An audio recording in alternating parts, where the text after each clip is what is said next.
네, 어제 본문의 주제는 예수님은 아론보다도 큰 대제사장이시다라는 것이었습니다. 주님께서는 십자가에서 단 한 번의 제사로서 영원한 속죄를 이루셨다는 점에서 그러셨습니다. 아론은 매년 다시 해야 되고 아론의 후손들이 또 계속 해야 되고 또 해야 됩니다. 그러나 예수님께서는 십자가에서 단 한 번의 영원한 속죄를 이루셨습니다. 그렇기 때문에 당연히 아론보다도 큰 대제사장인 것이 증명이 되죠. 그리고 이제 우리가 말미에 이렇게 자세하게 살펴볼 시간이 없었습니다.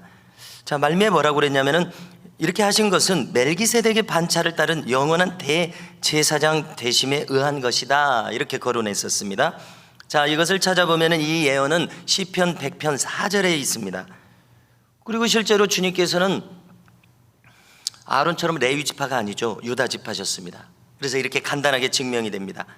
자, 그래서 이제 여러분들께서는 혹시나 지금까지도 현대 유대인들이 그렇게 하는 것처럼 예수님께서 성경에 예언된 그 메시아가 아니시면 어떡하지? 이런 의문을 가져보신 적이 있으십니까? 저는 있습니다. 왜냐하면 무엇이든지 확실치가 않잖아요. 내가 직접 보고 들은 것이 아니면. 그러니까 이제 그것이 있습니다. 근데 이제 모든 그 성도들이 다 한 번쯤은 이런 생각을 했을 것입니다. 유대인들의 말이 맞으면 어떡하지? 예수님이 정말 그 메시아가 아니면 어떡하지? 자, 그런데 제가 보기에는요, 그런 걱정을 할 필요가 전혀 없습니다. 자, 성경학자들의 도움을 우리가 받게 되는데요. 자, 성경학자들이 연구한 것을 보면은 어떻게 그렇게 다 연구했는지 모릅니다. 예수님에게서 성취된 구약의 메시아 예언이 300가지 정도나 된다고 합니다.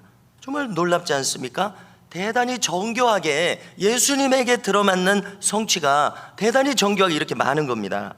자, 조금 전에 멜기세덱의 반차를 따른 대제사장이라고 하는 시편 예언이 성취됐다고 했죠. 그것도 하나입니다. 그 300가지 하나 들어갑니다. 또 야곱이 죽기 전에 어떻게 했습니까? 자기 12아들들을 다 오라고 그래가지고 축복했었습니다. 그때 예수님 태어나신 지파 유다에게 뭐라고 축복했습니까? 실로가 오시기까지. 여기서 실로란 샬롬하고 어근이 같죠. 그러니까 평강이라는 뜻입니다. 평화의 왕이 메시아를 가리킵니다. 실로가 온다는 것은요, 실로가 오시기까지 통치자의 지팡이가 너를 떠나지 아니하리라. 그랬더니만 딱 예수님 오셨을 때 이방인 유대왕 헤롯치아의 메시아로 태어나지 않으셨습니까? 이렇게 구체적이고 상세하게 예언이 성취되고 있어요. 그리고 그 후로는 지난 2000년 동안 예수님만큼 구약의 예언이 들어맞는 분이 없습니다. 그러니까 걱정할 필요가 없어요. 그러니까 현대 유대인들이 메시아가 아직 오지 않았다 이렇게 주장하는 것은 억지와 고집, 그리고 자기 눈을 가리는 거예요. 귀를 가리는 거예요. 그것이 지나지 않습니다. 그래서 사도 바울이 로마서 11장 12장 이후에 예언한 대로 마지막 때가 되면 유대인들이 다 돌아올 것이다. 드디어 자기는 그렇게 기도하고 있다고 하고, 자기가 가장 큰 소원은 사실 이방인들에게도 복음을 전하지만 유대인들이 돌아오는 것이, 내 동족이 믿음으로 돌아오는 것이 가장 큰 소원이다, 이렇게 얘기를 했었죠. 자, 오늘 첫 절 11절에 보니까 이 멜기세덱 이야기를 계속합니다. 설명할 것이 많다. 자, 멜기세덱이라고 하는 것은 아브라함 시대의 왕이자 제사장이었죠. 그 이름의 뜻은 멜기는 나의 왕이라는 뜻입니다. 세덱은 의롭다는 뜻입니다. 그러니까 나의 왕은 의로우시다, 이런 좋은 뜻을 가지고 있죠. 그리고 이것은 하나님을 가리킵니다. 하나님의 영원한 대제사장이라고 그랬거든요. 하나님은 나의 왕은 의로우시다, 하나님을 가리키는 거, 하나님 가장 그 두드러진 성품이 공의로우신 거죠. 멜기세덱은 살렘 왕, 즉 예루살렘의 왕이었습니다. 아브라함이 11조를 드린 제사장이자 왕이었던 사람이었던 겁니다. 그런데 그의 출신 성분은 알 길이 없습니다. 무슨 지파다, 히브리 족속이다 등등 이것이 없어요. 그래서 이 예수님이 멜기세덱의 반차, 즉 이 질서란 뜻입니다. 이 질서를 따라 대제사장이 되었다고 얘기를 하는 겁니다. 시편 100편 4절 이렇게 증명하는 겁니다. 자, 이렇게 거론한 것은 인간 대제사장과 차원이 다른 대제사장이라는 것을 증명하기 위한 것이었습니다. 그런데 오늘 말씀을 읽어보는 중에 히브리서 기자가 독자들에게 안타까워합니다. 뭘 안타까워하냐면요, 여러분들이 예수님 믿은 지 오래됐으니까 마땅히 이 신앙의 말씀의 선생이 돼야 되지 않냐, 후진들을 가르칠 정도로 돼야 되지 않냐. 그런데 여러분들의 듣는 귀가 열리지 않아서 이런 설명을 어려워하니까 알려주기 힘들다, 이렇게 안타까워하는 겁니다. 12절 후반부를 보니까 너희가 다시 하나님의 말씀의 초보에 대하여 누구에게 가르침을 받아야 될 처지다. 이 정도다. 너희 수준이. 단단한 음식은 못 먹고 젖이나 먹어야 할 자가 되었도다. 안타까웁니다. 자, 그런데 이 히브리서 기자의 안타까움은 사실 이 유대인 이 서신의 수신자들뿐만 아니라 모든 시대의 성도들에게 해당합니다. 저에게도 해당하고 이 자리에 계신 우리 교우들에게도 해당이 됩니다. 우리가 어떤 때는 스스로 아쉬움에 빠질 때가 많아요. 왜냐하면 더 깊은 말씀의 세계로 들어가야 되고 말씀의 수준, 신앙의 수준으로 들어가야 되겠는데 내가 이게 아직도 초보 수준이 아닌가 이런 생각 우리가 많이 들죠. 그것입니다 지금. 그래서 우리는 이 히브리서 기자의 안타까움을 따라서 이 초보적인 수준, 젖이나 먹는 수준에서 장성한 자의 수준, 아주 말씀에 깊이 있는 수준 높은 말씀의 양식을 먹는 수준으로 올라가는 것을 항상 추구해야 됩니다. 신앙은 뒤로 물러서서 침륜에 빠질 자가 되지 말라고 합니다. 뒤로 물러서 침륜은 빠지고 또 빠지는 거 멸망을 말하는 거죠. 뒤로 물러서면 퇴보하게 돼 있어요 신앙은요. 그러므로 우리는 오직 전진만을 해야 됩니다. 천국에 가서 할 일도 그것입니다. 오직 성장 전진 밖에 없습니다. 그리스도의 장성한 분량에 이르기까지요. 그리스도의 보좌 좌우편에 앉을 정도까지 말입니다. 하나님 바라시는 것은 이것입니다. 그렇습니다. 신앙의 세계야말로 단계적입니다. 어린아이 신앙이 있는가 하면 장성한 자의 신앙이 있습니다. 어린아이 때는 젖을 먹고 더 성장하면 밥을 먹고 고기를 먹습니다. 그것이 그가 성장했다는 증거입니다. 장성한 자는 장성한 자가 먹을 단단한 음식이 있습니다. 신앙의 세계도 마찬가지입니다. 장성한 자가 먹을 말씀의 수준이 있습니다. 그렇게 해서 장성한 자가 되면 예수님 말씀하신 대로 10국을 다스리는 권세를 받을 만한 정도로 성장하기도 하고 주님의 좌우편에 앉을 정도의 수준의 깊은 순종, 절대적인 순종을 보이기도 하고 별의 밝기 수준이 아니라 달의 밝기 수준이 아니라 해와 같이 밝게 빛나는 수준의 영광에 이르기도 한다는 것입니다. 장성한 사람은요. 자, 14절 이렇게 단단한 말씀의 음식을 먹게 된 자의 최대 장점은 무엇이냐고 얘기합니다. 그것은 자, 이렇게 장성한 자는 지각을 사용하는 자가 된다. 연단을 받은 자가 된다. 선악을 분별하는 자들이 된다고 합니다. 자, 우리가 성경을 읽을 때 그냥 막 지나가 버려요. 막 속독을 하니까. 자, 이 말씀은 곱씹을 만한 말씀입니다. 그리고 히브리서 기자가 자기 경험을 반영한 것이죠. 지각을 사용한다는 것은 무엇입니까? 그냥 막 못 읽고 그러니까 여기서 파악을 못하고 넘어가기가 쉬워요. 지각을 사용한다는 것은 영적인 감각이 활성화되었다는 것을 의미합니다.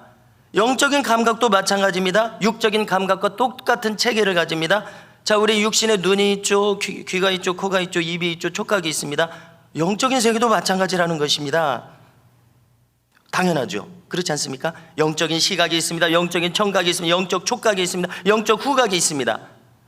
이 감각들이 활성화된다는 것입니다. 그런데 말입니다, 우리가 이것을 경험하지 않으면 알 수가 없어요. 그렇지 않습니까? 우리는 이 혼적인 감각의 세계에서 살아가고 있어요. 내 눈에 보이는 것. 그러나 영적인 세계는 영적인 감각이 있다는 것입니다. 영적으로 보이는 것, 듣는 것이 있다는 것입니다. 우리가 받아들이기 힘들 수 있지만은요, 그래서 우리가 경험하지 않으면 알 수가 없는 것이죠. 그래서 이제 저는 바라기는 저를 비롯해서 우리 교회가 이 영적 감각이 활성화된 교회, 이렇게 열려서 활성화된 교회로 나아가기를 소망하고 기도하는 것입니다. 여러분들은 어떻게 생각하십니까? 실로 하나님께서는 자기의 종들이 이런 수준으로 올라오기를 원하고 계십니다. 그러나 항상 억지로는 안 하시죠. 자기가 좋아서 바라서 원하고 기도해서 올라오기를 그렇게 되죠. 억지로는 안 하세요. 절대로요. 소망하게 하셔서 하시죠. 그래서 저는 이런 소망을 가지고 있습니다. 또 연단을 받았다고 했죠. 연단이란 건 무엇입니까? 한마디로 훈련입니다. 영적 감각 차원에도 연단 과정이 있다는 것입니다. 그렇습니다. 세상 이치와 똑같습니다. 모든 것은 하루아침에 될 리가 없습니다. 세상에 우리가 직업에서 내가 종사하는 직업의 기술도 하루아침에 안 되죠. 처음에 이제 앞선 사람부터 배우고 뭐 이렇게 어디 이렇게 클래스에서 학습 과정에서 배워서 그것이 이제 자꾸 하니까 그 체질화되는 것입니다. 세상 기술의 습득도 그렇거든 하물며 영적 영역이겠느냐는 것입니다. 체질화될 정도의 연단 과정이 필요한 것을 깨닫게 됩니다. 그것이 내 체질화가 되려면 끊임없이 연단해야 됩니다. 많은 시간이 필요합니다. 많은 경험이 필요합니다. 하루아침에 될 리가 없는 것입니다. 열리는 것은 하루아침에 될 수 있습니다. 믿음의 세계가 그렇습니다. 기도하는 것도 그렇습니다. 또 기도하는 것도 영의 기도의 차원도 그렇죠. 방언이 열리는 것은 하루아침에 될 수가 있습니다. 그렇습니다. 신유가 열리는 것도 하루아침에 될 수가 있어요. 환상이 열리는 것도, 꿈도. 그러나 그것이 연단돼서 높은 차원으로 올라가는 것은 하루아침에 되지가 않습니다. 많은 시간이 필요하죠. 그 연단을 말하는 것입니다. 히브리서 기자 자기 경험입니다. 그 다음에 그 결과가 뭡니까? 선악을 분별한다고 합니다. 자, 어제도 우리가 가룟 유다에 대해서 언급을 했었습니다. 여러 번 언급했지만요, 그의 멸망의 원인은 뭡니까? 그의 심령이 피폐하게 됐기 때문이죠. 왜 피폐하게 됐습니까? 그는요, 예수님하고 그렇게 3년 반 동안 있었지만 선악의 분별이 안 되는 자였던 겁니다. 그는 양신 역사 속에 있었습니다. 아주 혼미한 자였어요. 그래서 예수님 앞에서 혈기도 되고 교만도 부리고, 그 다음에 또 뭘 했습니까? 헌금에 손도 댔습니다. 이렇게 혼미한 자였어요. 왜 그렇죠? 여기 히브리서 기자가 얘기하는 것처럼 선악의 분별이 안 되는 자였습니다. 자, 그러나 오늘 말씀에 의하면 영적 감각이 연단되고 숙련되면 어떤 사람이 된다는 것입니까? 할렐루야, 선악을 분별하는 사람이 된다는 것입니다. 여러분, 우리가 이 수준으로 올라오라는 것이죠. 이렇게 영적 감각이 연단된 자는, 지각이 연단된 자는 옳고 그름의 분별이 점점 더 선명해지고 강력해지는 것입니다. 세례 요한에게 예언한 대로 악을 버리고 선을 선택할 줄 알게 되는 것입니다. 무엇이 하나님이 기뻐하시는 것이고 무엇이 하나님께서 승인하지 않는 것인지가 시간이 갈수록 선명해지는 것이에요. 그렇지 않습니까?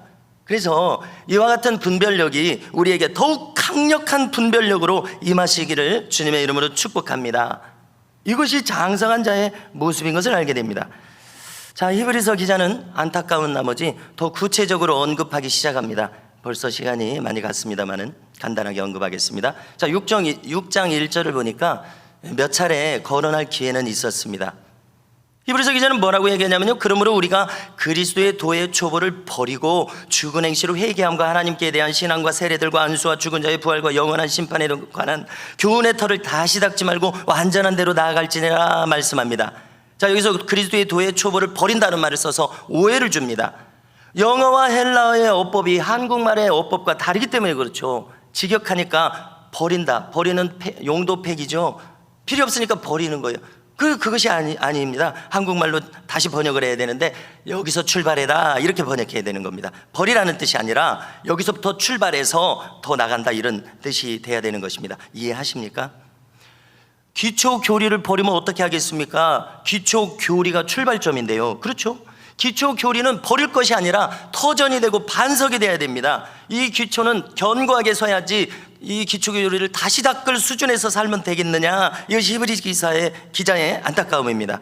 이것은 든든한 초석이 되어야 된다. 여기서부터 출발해서 더 완전한 지식으로 나아가자, 이것입니다. 그리고 그 기초 교리를 언급하는데요, 첫째, 죽은 행실의 회개입니다. 둘째, 하나님께 대한 신앙입니다. 그러므로 신앙과 회개는 불가분의 기초라는 것을 알 수 있습니다. 신앙은 있는데 회개가 없다? 그것이 바로 니골라당의 교훈입니다. 어제 그제도 언급했었죠. 니골라당의 행위는 바로 타락한 자의 삶입니다. 니골라당의 행위입니다. 주님이 싫어하신다고 했습니다. 다시 쉽게 얘기하자면 믿는다고 하는데 계속 죄를 짓고 사는 거예요. 계속 의식하지 못하고. 그게 니골라당의 행위입니다. 예수님 그 행위 싫어한다고 했습니다. 예수님 싫어하는 것이 천국에 존재할 수 있을까요? 존재할 수 없습니다. 또 세 번째로 바로 넘어가서 세례들이라고 얘기했습니다. 들을 이제 주목하게 되었죠. 물세례와 불세례 두 가지를 강조하고 있으므로 초대교회는 세례들이라고만 한 겁니다. 그렇기 때문에 올바른 교회는 물세례만 이야기하면 안 됩니다. 불세례까지 이야기해야 됩니다. 그렇지 않습니까? 이게 올바른 교회입니다. 그러므로 방언을 해야 되나요? 이렇게 물으면 안 되는 것입니다. 영의 기도니까요. 성령 받은 사람은 영의 기도를 해야 됩니다. 이것이 이제 가르침이죠. 초대교회는 이 정도도 저지였습니다. 이 수준도 단단한 음식이 아니었습니다. 그렇습니다. 우리가 이걸 깨달아야 될 텐데요. 그런데 현대교회는 이 정도만 얘기해도 단단한 음식이 되어버립니다. 그래서 우리가 인정할 것은 얼마나 교회들의 가르침이 부실한지 우리는 인정을 해야 됩니다. 네 번째는 바로 넘어가요. 안수입니다. 안수는 성령 사역의 접촉점입니다. 안수하니까 성령이 임합니다. 방언이 터졌다고 했죠. 병자가 낫습니다. 믿음의 행위입니다.